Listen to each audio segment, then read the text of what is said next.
Okay, this is the first in a series of videos that I'm going to do about WordPress. Now, as you probably know, WordPress is a very popular blogging or publishing platform, and it's very popular with internet marketers because it's quite easy to use and because it gets very good rankings on Google. So, for those of us who want to quickly put a website together, WordPress is often the solution that we use. Now, in this series of videos, we're going to do a number of things with WordPress. First of all, we're going to install it, and we're going to do a manual installation. In the video that I did on Fantastico, I showed you how to do a basically instant installation with Fantastico. And while you can certainly do this, I think it's also important for you to know how to do WordPress installations manually.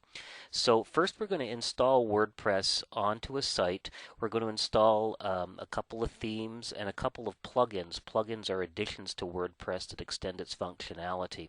And after we do that, what we're going to do is we're going to actually learn a little bit about the WordPress administrative interface, and then we're going to take the WordPress blog that we've built and we're going to move it to another host, because I noticed there's a lot of questions on the forum about people wanting to move WordPress from one host to another. So if you follow this series to its completion, you'll see not only how to build a WordPress site, but also how to move that WordPress site. So stay tuned, because I think you'll find this kind of interesting. At any rate, as you'll notice, we are on the wordpress.org website. It's important to notice that domain name and not to get it confused with WordPress.com. WordPress.com is a site a lot like Blogger. It's a site where they will let you set up a WordPress blog. It's already set up for you. You don't need to download anything. You can just basically get on and publish. But you'll have a WordPress.com domain name, and you won't be able to use it for a lot of your advertising purposes, etc. They don't really want those to be used as commercial sites. So for most internet marketing applications, you're going to want to actually install your own WordPress, and in order to do that manually, you need to go to wordpress.org. As you can see on this page, we have a download button here, and we're going to just go ahead and do that. Download the latest version of WordPress. So I'm going to click the download button, and that'll bring me a page which basically tells me about the latest stable version of WordPress and gives me a link to download it as either a zip file or as a .tar.gz file. I would recommend that most people download the zip file. You're going to have to uncompress it when it gets down to your hard drive, and pretty well everyone's familiar with how to deal with zip files. So we're going to click on the download link, and we'll be prompted as to where we want to download. Of course, depending on what web browser you have, you may get a different prompt, or it may automatically choose a location. So make sure you know where you're going to put this. I would suggest that you actually make your own directory for doing this. So I'm going to put this into my own download directory right now. So let's download WordPress.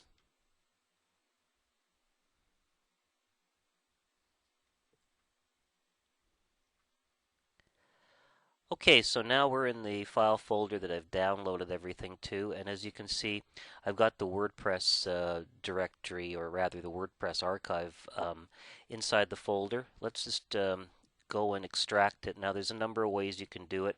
There's a utility that I like called 7-zip, but you can also use the utility that's built into Windows or your Mac to extract the files, any way that you're comfortable extracting zip files. And I'm going to just extract all those files into this current path name. Okay, so now I've extracted my files. As you can see, it's created the directory here called WordPress. In this case, it's version 2.9.1, because at the time of this video, that was the most current release of WordPress. If you do this later, obviously you'll get a different version number. Let's go and take a look what's inside there. There's a directory called WordPress, and within that directory are the actual WordPress files themselves. You'll see a few subdirectories here, a number of files, and also a file that we're going to have to come back to and configure later on. So before we do anything with that, I want to go back to the WordPress site and also get ourselves a couple of plugins and some themes so we can have everything ready to go when we do our installation. Okay, back on the WordPress site, we're currently in the themes directory, and as you can see, There are a number of themes. At this current count, there's over 1,000 of them. And really, which theme you want to pick is basically up to you, up to your personal taste, etc. For demonstrations purposes, I'm just going to get a couple of them over here. This one over here looks like it would be as good as any. And so as you can see, again, I'm going to download it. It also comes down in the zip file. Unlike the WordPress files, we aren't going to have to extract this file. We can actually use the themes in their zip file format. So let's take this one down. And maybe we'll pick another couple of them. This one over here looks like it might be a useful one. And we'll bring that down. And let's just go for one more.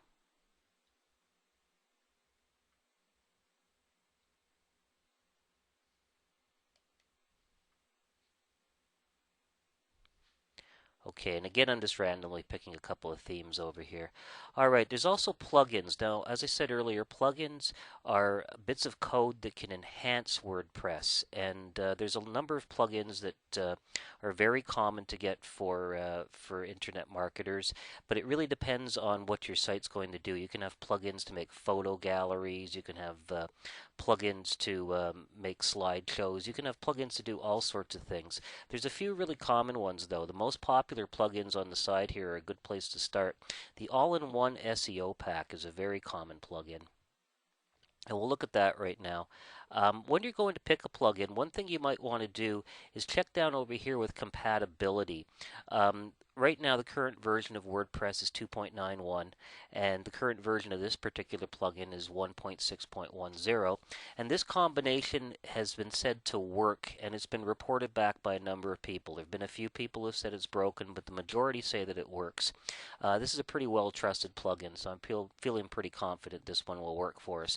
You want to check that, though, because plugins stay on the plugin directory and aren't necessarily updated every time WordPress is. And although plugins are wonderful things, overusing them or using plugins for earlier versions can actually cause you problems. So you just have to be careful about that. At any rate, let's download the all-in-one SEO pack.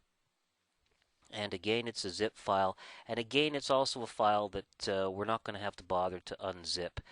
Some plugins do have a manual installation process, but this one over here does not. So you can just simply download the plugin.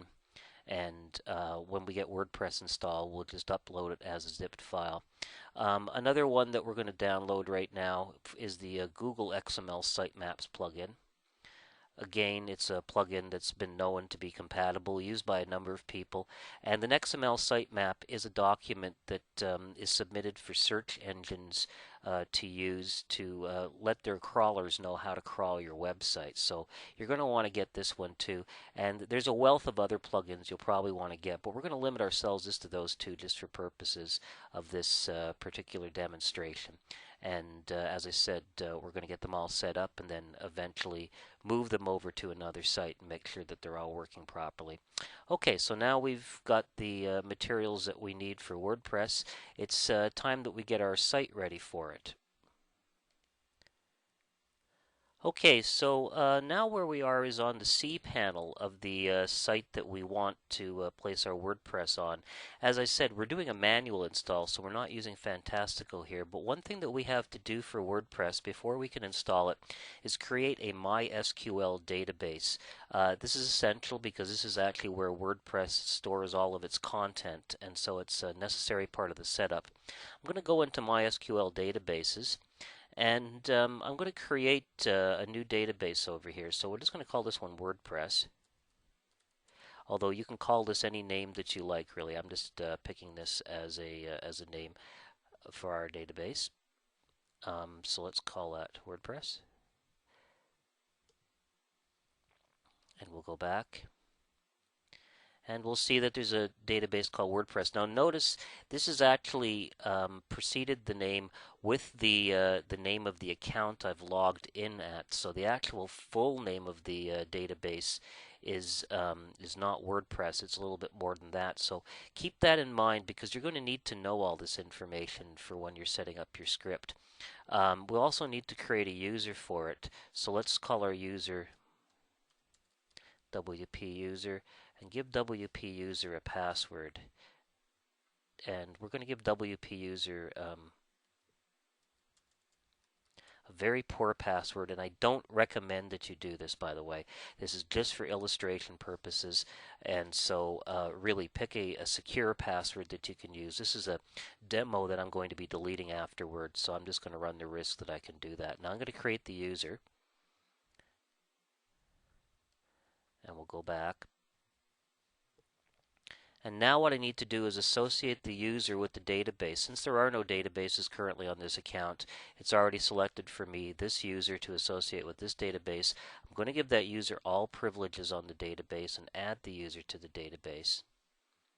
And then go back. And so now here's what I have. I have a user who has a password in the database, and it's going to be a good idea for me to write all of that down. Okay, so let's just get our information ready. So here's basically the name of our user, and I'm going to just put this all into a little notepad file just so that I can keep track of things. So let's call our user, and we know the password. And let's just get that database again. The database name is up here. Oops, let's get the whole thing.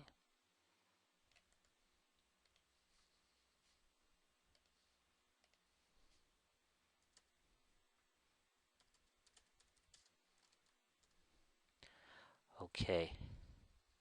And there's one other parameter we need to know, and that's the actual server name. Now, in this particular case, and it's common for a lot of hosts, the server name is just going to be localhost. However, that's not universally true, and you should check with your host. They may actually have a URL that you use as your server name instead. Okay, so now we're back in the directory where we extracted WordPress. We've got our database information, and before we send the files up there, we're going to need to do one simple little operation over here. There's a sample here called wp-config-sample.php. We need to edit this file and change its name so that WordPress can use the file to configure itself for its database. So I'm going to use an editor that I'm very fond of, something called PSPad. You may have Notepad++ or something that you'd wish to use. You can even use Notepad, but really I'd strongly suggest you use a proper text editor such as this one over here.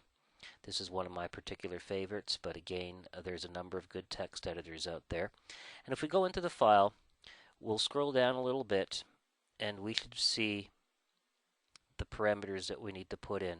So here's the database. Let's put our database name in there. Let's just get the names that we had from our files. So the database name is this over here.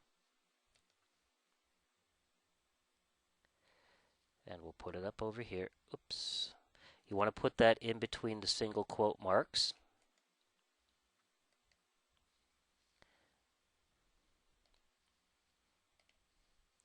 And let's get the username.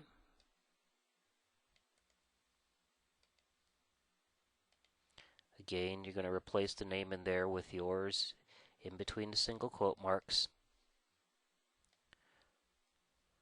We know the password.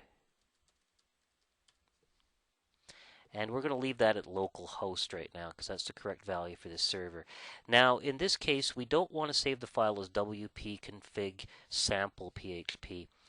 It needs a different name, so we're going to save it as wp-config without the word sample on it. In this particular text editor, it's going to append it with the name .php all by itself since we're editing a PHP file. And if we go now back to our screen, we should see a wp-config file, and we can actually delete the sample config file as well too. It's not necessary anymore, so we'll delete that file. Okay, now our next step is we are going to upload the files to our server. And so we're going to go, this is my FTP client. This is in particular WinSCP, but you can use FileZilla if you're more comfortable with that. The principles are the same. You basically have the files on your local computer on the left side and the remote host on the right-hand side. So we're going to go into that WordPress directory that we had in WordPress. And we're uploading these right to the root of our server. Now on this side, I'm already in my public HTML directory, which is the root of my server. If I'd wanted to put this into a directory called blog, I would have created a directory here called blog on the server side over here, and then I would have moved the files into there. But this way, when people go to my domain name, they're going to see the files right in the root. So we're going to take all of the files over here, and we're going to move them up to the server. And it's going to copy all of the files and the directories and everything. So we're just going to let that copy right now. Okay, so now we're just finishing up the FTP transfer. And all the files are now up on our file server, as we can see.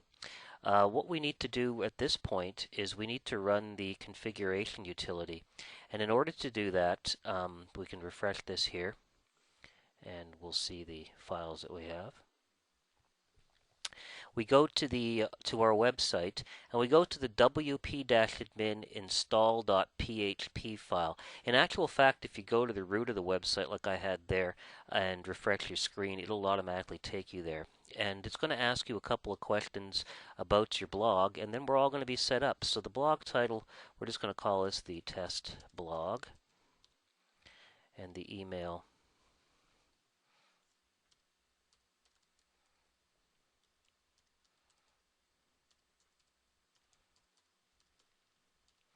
I'll give it an email address. And I'm going to install WordPress right now. And it says it's successful, and it has given us a username of admin and a password that we're going to want to copy into that file. And again, as I say, this is a test blog that I'll be taking down later, so I don't mind showing you my password at the moment. You notice it's generated a nice, oops, what am I doing over here?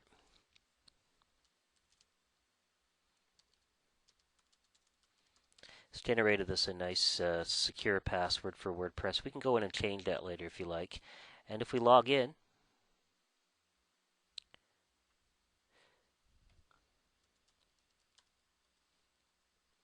with that secure password,